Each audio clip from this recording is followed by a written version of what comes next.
भारत की रहने वाली एक लड़की ने नर्सिंग की पढ़ाई पूरी की थी और नर्सिंग की पढ़ाई पूरी करने के बाद उसने सपना देखा कि वो विदेश में जाकर नौकरी करेगी और उसका सपना पूरा भी हो जाता है। विदेश चली जाती है, लेकिन विदेश में रहते हुए उससे एक गलती हो इसराइल ने जाती है। लबनान के बाद यमन पर भी हमले शुरू कर दिए हैं। अल्लाह तौबा, हाय अल्लाह तौबा।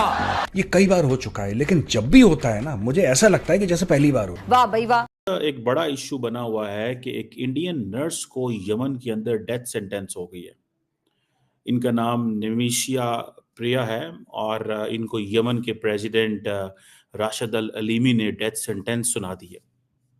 अब देखना यह है कि लास्ट टाइम तो मुझे याद है कि भारत के वजीर आज़म नरेंद्र मोदी तकरीबन 9 एक आई थिंक इंडियन नेवी के ऑफिसर्स को कतर से ले आए थे। आगे बढ़ते हुए बात करेंगे यमन में फंसी भारतीय नर्स निमिषा प्रिया की, जिसे मीडिया रिपोर्ट्स के मुताबिक 1 महीने के अंदर फांसी होने वाली है। 10 साल पहले अपने सपने पूरे करने के लिए केरल से यमन गई वो नर्स वहां पर एक जालसाज व्यक्ति के चंगुल में फंस गई। इसके बाद कुछ ऐसा हुआ कि अब उनकी जिंदगी बचाने की दिन रात कोशिशें की जाए। गलती कुछ ऐसी होती है कि वहां की अदालत ने उस लड़की को सजाए मौत का हुक्म सुना दिया। अब सजाए मौत का हुक्म तो सुना दिया जाता है, लेकिन वो उच्च अदालत यानी कि सुप्रीम कोर्ट में अपील करती है। अपील ये करती है कि उसकी कोई गलती नहीं है, उसकी कुछ मजबूरी थी। आखिरकार सुप्रीम कोर्ट उसकी याचिका को खारिज कर देता है। सजाए मौत सुना दी गई थी। क्या नरेंद्र मोदी इस खातून को जिंदा वापस लेके आ सकते हैं, ये सवाल है। आए जानने की कोशिश करते हैं केस क्या है और कई अरब वर्ल्ड के अंदर ये जो ड्रैकोनियन लॉज हैं जिनकी वजह से वहाँ पे कारोबार करना कई दफ़ा जो फॉरेनर्स जाते हैं। हेलो जय हिंद दोस्तों, एसपी न्यूज़ 91 में आपका स्वागत है। दोस्तों निमिषा प्रिया जो कि आजकल बहुत ही ज़्यादा चर्चाओं में है, ये एक भारतीय लड़की है जो कि 2012 में यमन में एक हॉस्पिटल में नर्स की नौकरी ज्वाइन की थी इन्होंने। 2014 के अंदर इनका एक यमन के नागरिक से ही तालमेल मिल जाती है। 2015 में अप्रैल में निमिषा की पार्टनरशिप में एक हॉस्पिटल खोलते हैं और जो ये तलाल ने निमिषा का पासपोर्ट रखकर बंधक बना लिया 2017 में। 2017 जुलाई में नशे का इंजेक्शन दिया जिससे कि उसकी मौत हो गई, जो कि कुछ ओवरडोज हो गई थी क्योंकि वो पहले से ही ड्रग्स वगैरह लेता था, ऐसा मीडिया रिपोर्ट्स के मुताबिक। लेकिन अब यमन की सरकार ने, यमन के राष्ट्रपति ने इनको मौत की सज़ा यानी कि फांसी की सज़ा सुना दी और इन्हें 1 महीने के अंदर फांसी की सज़ा होने वाली है। अब पाकिस्तानी मीडिया भी और पूरी इंटरनेशनल मीडिया भी इस बात का वो कर रही है कि किसी भी तरीके से इस लड़की को वहाँ से बचा कर लाया जाए। पहले नेवी ऑफिसरों को जब मौत की सज़ा सुनाई थी तो मोदी जी निकाल लाए थे। अब इस बार देखना ये है कि इस बार क्या होता है। तो आइए दोस्तों वीडियो को स्टार्ट करते हैं। फिर उस लड़की के पास महज एक रास्ता बचता है और वो रास्ता होता है राष्ट्रपति के दर पर जाकर अपील करना। राष्ट्रपति के दर पर जाकर अपील भी की जाती है, लेकिन राष्ट्रपति को भी उस लड़की पर कोई दया नहीं आती। आखिरकार राष्ट्रपति भी उसकी फांसी की सजा को बरकरार रखते हैं और बगैर मीडिया रिपोर्ट की माने तो उसे 1 महीने के अंदर अंदर फांसी की सजा दे दी जाएगी, यानी कि 31 जनवरी 2025 तक उस लड़की को फांसी हो सकती है। हालांकि भारत का जो विदेश मंत्रालय है, भारत सरकार ने दावा किया है कि उस लड़की की हम मदद करेंगे और जितनी जल्दी हो सकेगा उसको बचाने की कोशिश करेंगे। कहीं ऐसा ना हो कि 1 महीने के अंदर अंदर यदि भारत की सरकार उसको बचा नहीं पाई तो उस लड़की को इस बार हर हाल में फांसी की सजा हो सकती है। आखिरकार उसने ऐसी क्या गलती की थी जिससे क्या वो फांसी के फंदे तक पहुंचने वाली है। आदाब, नमस्कार, सत श्री अकाल। मैं उस्मान सैफी। आज की जो सच्ची घटना मैं आपको सुनाने जा रहा हूं, ये सच्ची घटना है भारत का एक राज्य है केरल, और केरल की राजधानी तिरुवनंतपुरम से लगभग 340 किलोमीटर दूर एक जिला लगता है पलक्कड़। यहाँ के रहने वाली एक लड़की जिसका नाम होता है निमिषा प्रिया। निमिषा प्रिया ने 2008 में अपनी पढ़ाई पूरी कर ली थी। नर्सिंग का कोर्स पूरा करने के बाद वो यहीं आसपास के किसी हॉस्पिटल में नर्स का काम करने लगती है और इसी बीच यानी कि जब लगभग 2 या 3 साल बीत जाते हैं तो साल 2011 में उसकी शादी हो जाती है।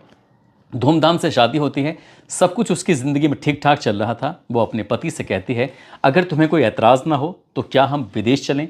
जब उसका पति से बातचीत की जाती है, क्योंकि पति उसका ज़्यादा पढ़ा लिखा होता नहीं है, इसलिए उसका पति अपनी पत्नी की बात मान लेता है और वो एक देश का रुख करते हैं, यानी कि वो यमन का रुख करते हैं और यमन की राजधानी जो होती है सना, वहाँ पर जाके ये पहुँच जाते हैं। पति और पत्नी दोनों भी वहाँ जाते हैं। वहाँ जाने के बाद पति तो अपना काम करता था, कोई गाड़ी वाड़ी चलाना या इसी तरह से काम करना, लेकिन जो लड़की होती है जिसका नाम निमिषा प्रिया होता है वो हॉस्पिटल में जाकर नर्स का काम करने लगती है और इन दोनों की ज़िंदगी बहुत अच्छे से गुजर रही थी, सब कुछ ठीक चल रहा था।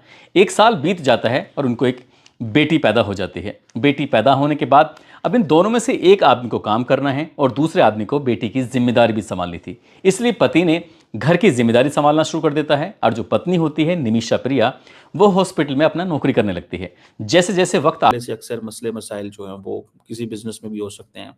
तो ये जो नमिशिया खातून है, इसने एक कंप्लेंट फाइल की पुलिस के अंदर, जिसकी वजह से वो जो शख्स है उसको अरेस्ट कर लिया गया 2016 में। लेकिन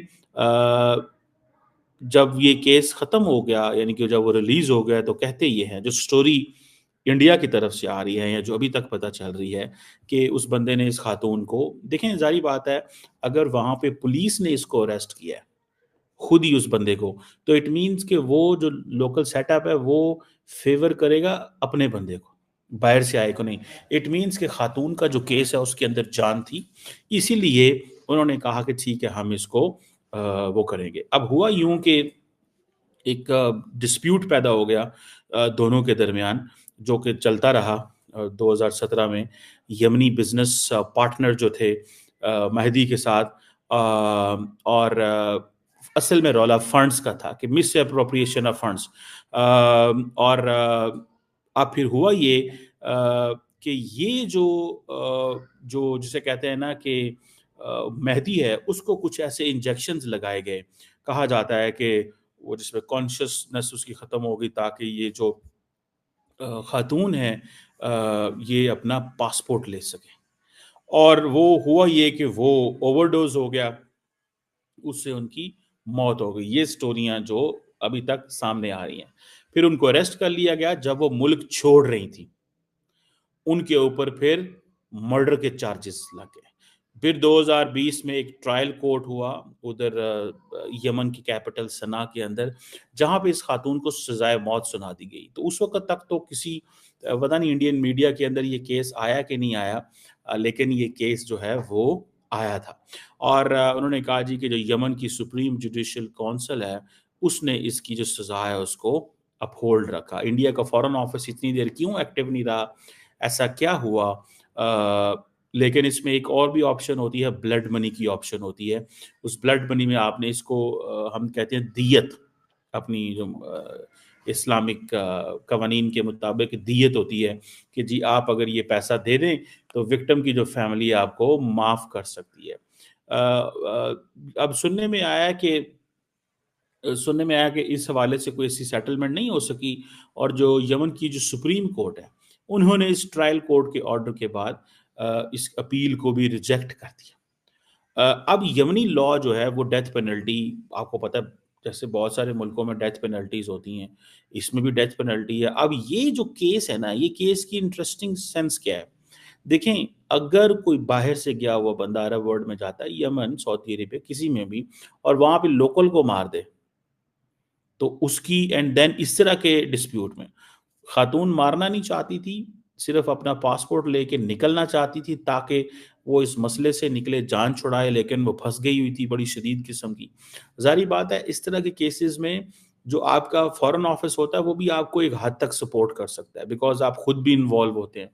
अब क्वेश्चन ये आता है कि ये जो जमनी कवानीन के मुताबिक ये जो डेथ पेनल्टी है, वो बहुत सारी कवानीन इशूज़ के ऊपर हो सकती है, जिसमें उनके अपने बहुत सारे ऐसे लॉज हैं कि आप ख़ास किस्म की आज़ादी जो है हासिल करना चाहते हैं, टेरिटोरियल इंटेग्रिटी को अंडरमाइन कर रहे हैं, मर्डर कर रहे हैं, ड्रग ट्रैफिकिंग है, अडल्ट्री है, ये बहुत सारे ऐसे सेम सेक्सुअल एक्टिविटी है, बहुत सारी ऐसी चीज़ें हैं जो कि बहुत सारे और मुल्कों में भी हैं।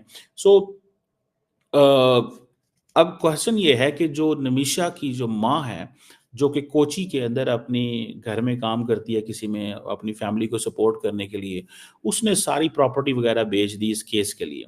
और ये जो वकील था उधर, उसको भी पैसे दिए। और सुनने में आया कि बहुत सारे बिजनेसमैन, एक्टिविस्ट और बहुत सारे ऐसे लोग हैं, उन्होंने नमिशिया के इंसाफ के लिए कोशिश की है। अब नमिशिया को हो गई है डेथ सेंटेंस। उसकी माँ जो है वो ज़ाहिर बात है इसमें बोल रही है कि जो दियत की जो पेमेंट है, ब्लड मनी, वो देना चाहती है टू विक्टिम्स फैमिली, और लेकिन अनफॉर्चुनेटली किसी तरह का वो कोई सोल्यूशन निकल सका। अब ये जो ब्लड मनी है जो कि विक्टिम की फैमिली को दी जाएगी, जिसमें शायद ये भी सज़ा रोक सके। अब सुनने में आया है कि जो लॉयर अपॉइंट किया है इंडियन एम्बेसी ने, उसने कहा है जी कि मैं $20,000 लूँगा आपसे प्री नेगोशिएशन फ़ी। और ज़ाहिर बात है, सुनने में आ रहा है कि जो मिनिस्ट्री ऑफ एक्सटर्नल अफेयर है इंडिया की, उसने ऑलरेडी कोई उसको $19-20 हज़ार के करीब दे दिए हुए हैं कि उसको